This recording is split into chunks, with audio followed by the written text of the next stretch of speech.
Hello, everybody, and welcome to another edition of Charts with Dan. As I am still on the road, I've still got a couple days left in my stay here. So, thanks to everybody for being patient with my road setup. Before we get into the charts, I just want to remind everybody that we're only a couple weeks away from a big live show that I'm doing with my friend Christian Harloff live in New York City at a venue called the Green Room 42. You can find links to buy tickets in the description below. It's Friday, June 21st in New York City. And not only can you attend if you're in New York, but there is now a live stream option. So if you go to that ticket link down in the description below, if you can't make it to the show in person, you can also buy tickets for a live stream. So you could watch it from the comfort of your own home, which is certainly something we've been talking about here when we talk about the box office. And let's turn to the weekend box office. Thanks to everybody for checking out that link. I hope to see you in New York City.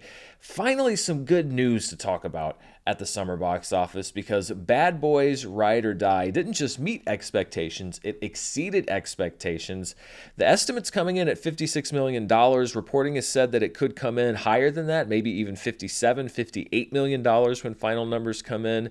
This was one of those movies that kept going up and up and up over the weekend. That old can't track enthusiasm thing that I often say. And it was great to finally see a week where the box office news was that the movie was doing better than people expected. It hit tracking a few weeks ago at like $50 million. Then people started downgrading it. I saw an article that said it was going to open between 30 and 50, which is, I mean, that's not even really a prediction. So the fact that it did better than expected shows that there were people that were excited for the movie, that word of mouth was apparently good, that it had stars that they wanted to see. I mean, you know, Will Smith, there was a bit of a question mark, but it seems like people don't really care about what happened at the Oscars a couple years ago. And this was just good news. I mean, that's great to hear. You know, we haven't had a whole lot of good news this summer. The good news for Bad Boys for Life is that the budget on this movie was reportedly very responsible, around $100 million. I'm sure there's a lot of back-end points that are going to go to Will Smith and Martin Lawrence, but it was a smartly budgeted film that people seemed to enjoy and that got them out to the theaters. Really nothing bad to report there. So we'll look a lot more at that opening in just a few minutes. So we have Bad Boys Ride or Die at number 1. The Garfield movie holding well again, a 29% drop in second place with $10 million. Its total is now at around $68.6 million. If is the, I mean, I don't know if you want to call it comeback, but it's the stick around story of the summer so far. It drops just 24% in weekend number 4. It made $8 million. It's now approaching a $100 million domestic total. The Watchers from Ishana Night Shyamalan didn't have a great audience response or critical response. It made $7 million in fourth place. Then we have Kingdom of the Planet of the Apes in fifth place with $5.4 million. Its domestic gross is now approaching $150 million. So let's see where Bad Boys Ride or Die lies as far as the biggest openings this year. It was the fifth biggest opening as of right now. If it got up to like $58 million with the final numbers, then it could be challenging Kung Fu Panda 4 and Kingdom of the Planet of the Apes. But right now, it's in fifth place at $56 million. Kung Fu Panda 4 opened at 57.9. Kingdom of the Planet of the Apes opened at 58.4. And then we have the two big openings of the year thus far, Godzilla Kong: The New Empire at $80 million and Dune Part 2 at $82.5 million. As far as R-rated films this decade, so this is from 2020 onward, Bad Boys Ride or Die had the fourth best opening for an R-rated film. The best opening was Oppenheimer last summer at $82.4 million. Then we had John Wick Chapter 4 last March at $73.8 million. Bad Boys for Life, which was one of the last big movies before the pandemic shut down theaters back in January of 2020, is in third place at $62.5 million. Then we had Bad Boys Ride or Die at $56 million and Halloween Kills back in 2021 at $49.4 million. As far as the two stars of the movie, when we look at the highest opening weekends for Will Smith, Bad Boys Ride or Die actually falls just outside his personal top 5. Suicide Squad is still his highest opening film back in August of 2016 at $133.6 million. Then we have Aladdin from 2019 at $91.5 million. I Am Legend back in December of 2007 at $77.2 million. Hancock back in 2008, it was the July 4th weekend, so Hancock actually opened on a Wednesday, but still managed $62.6 million in its opening Friday through Sunday. And then Bad Boys for Life back in 2020 at $62.5 million. Of course, Will Smith has been around for a while, and what do we do when movie stars have been around for a while? We like to adjust for inflation. So when you adjust Will Smith's career for inflation, the top 3 movies stay the same. We have Suicide Squad at $174.6 million, still number 1. I Am Legend at $116.7 million in second place. Aladdin in third place at $112.2 million. And then the 1-2 combo that really made him a star, Independence Day from 1996 at $100.3 million and Men in Black from 1997 at $99.7 million. Keep in mind that both of those movies opened on a Wednesday. Had they opened on Friday, those numbers would be substantially higher, but still not bad for days 3, 4, and 5 of those 2 films. Really crucial films from the summer blockbuster season of the 1990s. Looking at Martin Lawrence, this was his second highest grossing opening of all time, behind Bad Boys for Life. Bad Boys 2 is number 3 on his list at $46.5 million, followed by 2007's Wild Hogs at $39.6 million, and Big Mama's House from 2000 at $25.6 million. I have not thought about that movie in a very long time. When you adjust for inflation, those 5 movies stay the same. Martin Lawrence hasn't done as many movies as Will Smith. Bad Boys 2 becomes his highest opening film at $79.2 million, followed by Bad Boys for Life at $75.7 million. Wild Hogs at just over $60 million. Yeah, that movie opened that big. Bad Boys Ride or Die falls to 4th at $56 million, and Big Mama's House stays in 5th place at $46.7 million. So that's really the opening weekend outlook for Bad Boys Ride or Die. And again, unless the bottom absolutely falls out of the film, and I've seen nothing to suggest that it will, it's going to be one of those movies that is one of the bigger success stories of the summer, even if it doesn't make, $400 million worldwide or $200 million, $300 million domestically, because it was budgeted smartly. It's going to have a nice return on that investment. And it's just nice to see that there's a movie that got people excited about going back to the theater. One other note on one of the films in the top 5, Kingdom of the Planet of the Apes has now surpassed the gross of 2017's War for the Planet of the Apes. So in the record books, it is now the 4th highest grossing Planet of the Apes film of all time. But when we look at the inflation adjusted list, it has bypassed Beneath the Planet of the Apes to be the 6th highest grossing Planet of the Apes film adjusted for inflation. So it's going to go down as having outgrossed all of the sequels to the original Planet of the Apes films, but none of the sequels, I don't think it's going to make it to $187 million. So none of the sequels to the new Planet of the Apes films or the 1968 original or Tim Burton's 2001 film. All right, let's look at numbers 6 through 10 from this past weekend. Furiosa: A Mad Max Saga continues to drop like a stone. It fell another 61% out of the top 5. It's going to be out of the top 10 pretty soon. It makes $4.2 million for the weekend, a $58.7 million domestic total, so just the bad news continues for this movie. The Fall Guy held at 36% in its 6th weekend for a $2.7 million total. It's now at $85.1 million. 2 showings of the Lord of the Rings trilogy cracked the top 10. They're running the extended films. Fellowship of the Ring ran on Saturday night. It comes in at number 8 at $2.4 million. The Two Towers ran on Sunday night. It comes in at $1.9 million. And then The Return of the King is going to be running tonight on Monday. So it's great to see Lord of the Rings back in the top 10. Rounding out the top 10, we have The Strangers Chapter 1. It drops 50% in its 4th weekend for a $1.8 million total. Its domestic total is now at $32.2 million. Dropping out of the top 10 altogether, we have basically 4 one-week wonders. We have Haikyuu, The Dumpster Battle, In a Violent Nature, Ezra, and Summer Camp, which actually went into the top 10 when the final numbers came in last week. We'll look at revisions and corrections in just a few minutes. So 4 movies that spent just 1 week in the top 10, bumped out largely by The Lord of the Rings. Looking at the biggest theater count changes for this past weekend, Sight lost 1,484 theaters. It's now out of wide release in 634 total theaters, so Angel Studios not able to replicate that Sound of Freedom magic. Furiosa has begun shedding theaters, 880 of them. Those are likely the IMAX and premium format theaters that they gave up for Bad Boys Ride or Die. So that means that gross is going to fall even lower because it doesn't have those premium grosses anymore. It's still playing in 2,984 theaters. Babes dropped 680 theaters after a big expansion. It's now back into limited release at 438 theaters total. The Strangers Chapter 1 dropped 511 theaters. It's still in just over 2,000 theaters. And The Fall Guy dropped 416 theaters. It's now in 2,410 theaters. Let's look now at what is even more optimistically called the road to recovery. The blue line is the weekend box office average for the years 2015 through 2019. The red line is the average for the years 2021 to 2023. And the dotted black line would be the box office weekend week by week this year. And you can see that while we had an uptick from last weekend, we couldn't really get much worse. We are still well below basically where we were both pre and post theater closures for the pandemic, and those lines pretty much intersected on that weekend.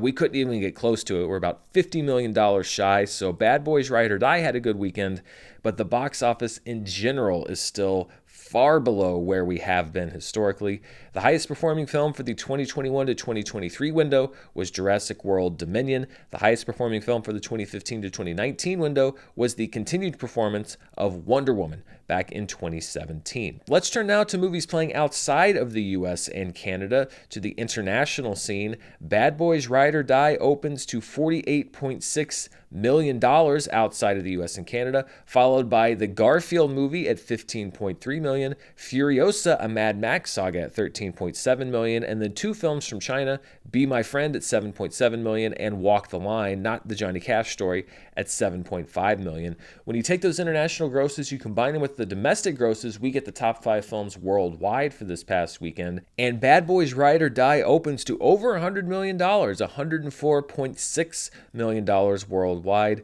The Garfield movie comes in second place. It drops 38.3% from its last weekend for a $25.3 million worldwide total. Furiosa, a Mad Max saga, doesn't drop as badly worldwide as it did domestically. It drops 43.5% for $17.9 million. If holds well again with a 34.9% drop and a $14.2 million total. And Kingdom of the Planet of the Apes is still in the top 5. It drops 48.7% for a $12.3 million worldwide total. Looking at the biggest debuts for Hollywood films worldwide, Bad Boys Ride or Die becomes just the 4th Hollywood film so far this year to debut over $100 million at $104.6 million. That bumps Kung Fu Panda 4 down to 5th place at $80.2 million.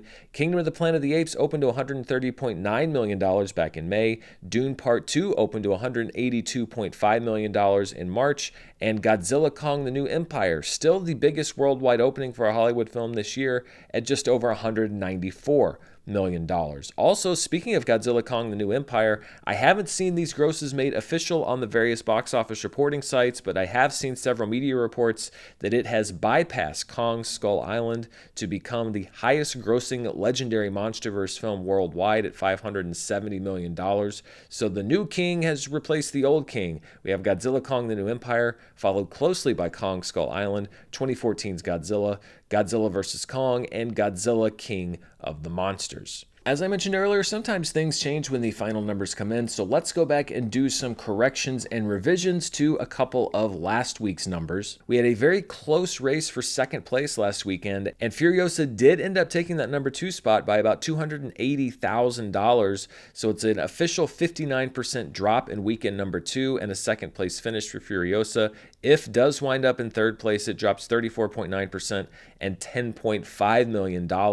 So the placement switches, but that doesn't change the overall story that we talked about, which is that Furiosa had a big drop and If had a really big hold. And that's why I say there are some things that are going to adjust when those final numbers come in, when we use the estimates here on the show, but the overriding story doesn't change, and that's why we also go back and do these corrections so that you know what the final numbers are. But I know that there is still some frustration over the fact that I'm using the estimates because I'm doing the show early, but the box office news itself, the big picture, doesn't really change at all, and we'll go back and look at things that do change. There was also a little bit of movement in the top 10. As I mentioned, Summer Camp ended up being the 10th highest grossing film of the weekend at just over $1 million, which bumped Sight out of the top 10. So when we look at the movies that dropped out of the top 10 last week, there were actually 4 films: Challengers after 5 weeks, Back to Black after 2, Babes after 1, and then Sight after 1 week in the top 10. And then there was one minor revision to the theater count change list from last week.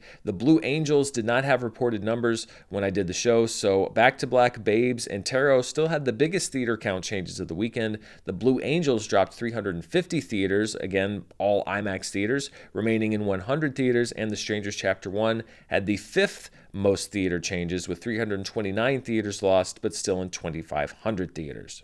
We've got a lot more box office numbers to break down, but before we do, I want to thank the sponsors for this week's show.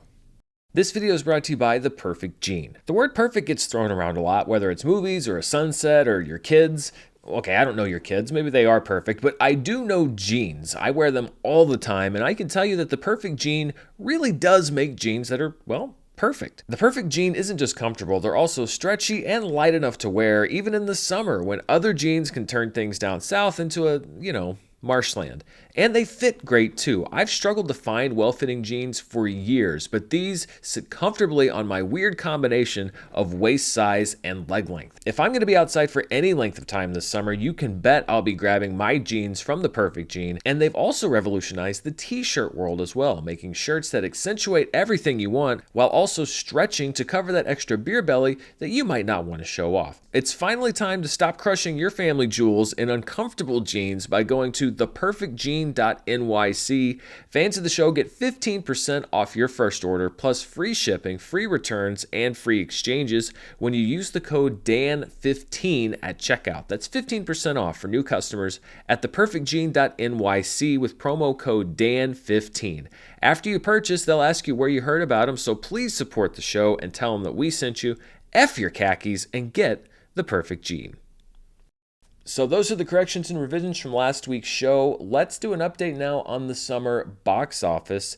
And Kingdom of the Planet of the Apes remains number 1 and the only film so far this summer to have bypassed $100 million, although If is very close behind. It should probably do it this week. If is the second highest grossing film of the summer, followed by The Fall Guy, the Garfield movie, and Furiosa, a Mad Max saga. But Bad Boys Ride or Die is lurking just outside the top 5 and should be making some serious movement up this chart in the next couple weeks. The Strangers Chapter 1 drops down 1 spot to number 7. Tarot drops down to number 8. The re-release of The Phantom Menace drops down to number 9. And The Watchers enters the list at number 10. Back to Black and Sight both exit the summer box office list. And when we look at my predictions, Bad Boys Ride or Die is now highlighted on my list. However, I picked it as the 9th highest grossing film of the summer. I'm thinking it's going to come in a little bit higher. And this is not really looking to be a very accurate summer for me. I picked Furiosa, Mad Max Saga at number 6. I don't think it's even going to make the top 10. I didn't put If on my top 10 list. I think it is almost locked in at this point to be there. And I didn't put The Fall Guy on there. I still think that maybe it's going to be a borderline case, but I'm going to be losing at least one of these movies. And I ranked Bad Boys Ride or Die, I think, way too low. And we'll see what happens from here. I have another film in my top 10 that opens this weekend, Inside Out 2. I picked it as the 3rd highest grossing film of the summer. So, of course, we'll be tracking that opening right here on the channel. But, yeah, not a great start for me. And this could be one of my worst summers as a predictor, but we'll see what happens when the final numbers come in. All right, let's look at some of the what I call specialty charts. And we'll start with the per theater averages for this past weekend. At number 1 is a film called I Used to Be Funny, which opened to just over $15,000 in one theater. I Used to Be Funny is a film from writer-director Ali Pankhus starring Rachel Sennott as a depressed stand-up comedian. It premiered at South by Southwest in 2023, but is just now hitting theaters. In second place, we have Bad Boys Ride or Die, which brought in $14,414 in 3,885 theaters. In third place, we have a film called Tuesday, which opened to $12,832 per theater in 2 theaters. Tuesday is from writer-director Dina O. Pusick, starring Julia Louis-Dreyfus as the mother of a dying girl who meets death in the form of a macaw. It is a British A24 co-production that premiered at Telluride last year. In fourth place, we have Robot Dreams, the Oscar-nominated animated film. It expanded to 7 theaters and played to $7,661 per theater. And then we have the Garfield movie bringing in $2,000 $3,526 per theater in 3,959 theaters. It's the widest release of last weekend. Looking at the top films in limited release, this is in 1,000 theaters or fewer. I Saw the TV Glow returns to the top spot with $261,000 in 227 theaters. Then in second place, we have a 25th anniversary re-release of the film Run Lola Run, part of the great class of films that came out in 1999. It played in 275 theaters and brought in just over $153,000. Robot Dreams comes in third place at just over $50,000 in 7 theaters. Then Evil Does Not Exist, which continues its limited run in 72 theaters, bringing in just over $41,000. And Tuesday, in its 2 theaters, bringing in total just over $25,000. Looking at the highest grossing films domestically for the year, we don't really have much change except at the bottom of this top 10. Dune Part 2 remains number 1. Godzilla Kong the New Empire is at number 2. Kung Fu Panda 4 is at number 3. Kingdom of the Planet of the Apes is at number 4. Ghostbusters Frozen Empire is still at number 5. Then we have Bob Marley One Love at number 6, although If will soon take over that number 6 spot. The Fall Guy is at number 8. Mean Girls is at number 9. The Garfield movie enters the top 10 at number 10, which drops Civil War out, but we will also see Bad Boys Ride or Die entering this top 10 next week. Looking at the top 5 films worldwide, Garfield also breaks into the top 10 on this chart. So Dune Part 2 is the number 1 movie of the year at $711.8 million. Then Godzilla Kong the New Empire at an estimated $570 million. Kung Fu Panda 4 is in third. YOLO and Pegasus 2 from China are in 4th and 5th place. But Kingdom of the Planet of the Apes moves up to number 6. That drops Article 20 down to number 7, followed by Boonie Bear's Time Twist. Then we have Ghostbusters Frozen Empire in 9th place. And the Garfield movie entering the chart at number 10 at $192.7 million, which drops Bob Marley One Love out of the 2024 worldwide box office top 10. As we almost always do, let's wrap up the show by looking at a weekend in box office history, and we're going to go back 15 years to a year that we just talked about a few weeks ago, but it is the 15th anniversary. This is June 5th through the 7th, 2009. This was the 15th anniversary of The Hangover, believe it or not, one of the big surprise summer hits of that year, and a huge comedy, R-rated comedy, you name it. It opened to $44.9 million on June 5th through the 7th, 2009. Its final gross was at $277.3 million domestically. Those are great legs. In second place was the Pixar film Up in its third week of release, dropping 39.9%, bringing in $14.6 million for a running total at that point of $127.3 million. It finished at $293 million domestically. Then in third place was Land of the Lost. This was seen perhaps as the comedy movie that was going to win that weekend at $18.8 million. It starred Will Ferrell. He was the king of comedies at that point, but it just didn't connect with audiences.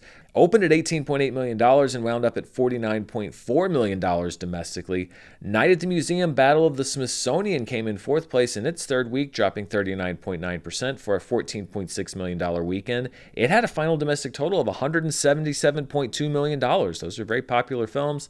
And then in fifth place was a movie we talked about a few weeks ago, Star Trek 2009, in its fifth weekend of release, dropping 34.1% for an $8.3 million weekend. Its final domestic total was at around $257.7 million. We're going to skip the inflation-adjusted numbers this week and wrap up the show by talking about what's opening this weekend. The major release is, of course, Inside Out 2. It is the major release of the weekend, and it's going to be a big referendum on not only the summer box office, but on Disney and Pixar. It's been a very spotty record as of late. Can they recover by going back to the franchise? Well, I will have my review of the film on the channel right here Wednesday afternoon when the embargo drops. I'm going to hit the road further tomorrow so I can check that movie out early. Also, don't forget that the last film in the Lord of the Rings trilogy, The Lord of the Rings, The Return of the King Extended Edition, will be playing tonight. So if you wanted to check out the end of that trilogy or you already checked out the first two, it wraps up tonight. That's a special event in theaters around the country through Fathom Events. And that wraps up Charts with Dan for this week. As always, thank you so much for watching. Be sure to check out the description below for more information about our great sponsors, as well as ticket information for that event on Friday, June 21st with me and Christian Harloff in New York, either attending live or watching via the live stream. And don't forget that I'll have my review of Inside Out 2 right here on Wednesday afternoon when the embargo drops. Thanks for watching the channel as always, and be sure to stay tuned right here for more movie news, reviews, box office, and more. Until next time, stay safe, and I'll see you then. Bye.